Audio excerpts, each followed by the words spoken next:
agreements facilitating development, Australia, Chile, Peru, and more.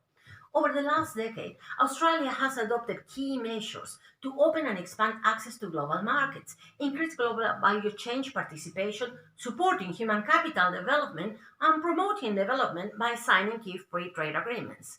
By actively pursuing a multilateral and bilateral free trade agenda that has delivered a comprehensive and progressive agreement for Trans-Pacific Partnership and the trade agreements between Australia and China, Japan, Korea, Peru, and Indonesia, Australia has engaged in major international trade liberalization reform that is also assisting developing countries utilize trade agreements as agents for development.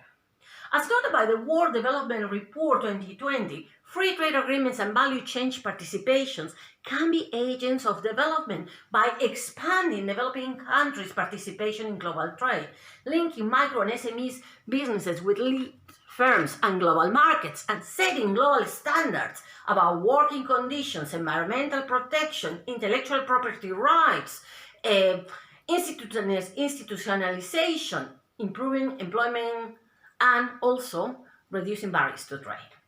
For example, after the entry into force of the Australia-Chile Free Trade Agreement, a mining center was established in Chile.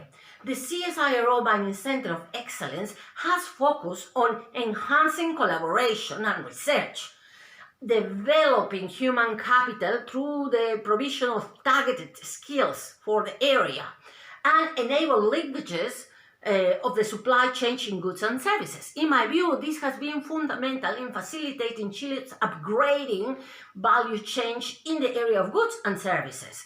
Likewise, a recent initiative by HP, Fundación Chile, and Expanded, called the Innovation Challenge, has invited SMEs to participate of an innovation program and provide solutions to complex problems faced by the industry, as the Copper Tailing Challenge demonstrates. Now, in line with modern trends as noted by the OECD, Australia is now focusing in reducing trade barriers, another key objective of free trade agreements. For example, recently, the Department of Foreign Affairs launched an initiative called COVID-19 Trade Barriers Reported Here. This is a program that is allowing Australian exporters to report any difficulties that they have in the supply chain to address those difficulties. Now, addressing non-tariff barriers enhance market access, reduce trade costs, as the case of exports of avocado by Australia to Japan indicate, where a biosecurity improvement has improved exports. Now, likewise, since the entry into force of the Australia-Peru Free Trade Agreement, development, research, innovation, cooperation has ranked high on the agenda, with the recently announced Mining Suppliers Technology Roadmap. Furthermore, private partnerships are flourishing, with the recently formed Australia-Peru Mining Innovation Council that's been created with the purpose of linking both countries and promoting mining innovation, knowledge sharing, expertise, partnerships, and utilizing opportunities that arise as a result of the trade agreement.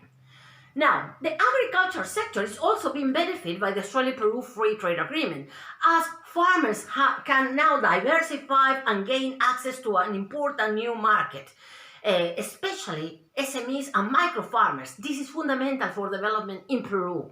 Now, in Peru, quinoa crops have helped low-income farmers improve their living conditions. And now these farmers have improved access to an important market and can pursue value chain integration. For Australia, market diversification will minimize supply risk.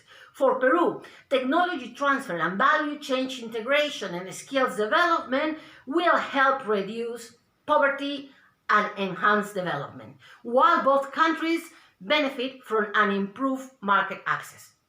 Ideally, as Australia now focuses on reducing trade barriers, there is a possibility to reconsider biosecurity requirements that are currently affecting the import of quinoa into Australia, to facilitate the removal of non-tariff barriers while also protecting biosecurity.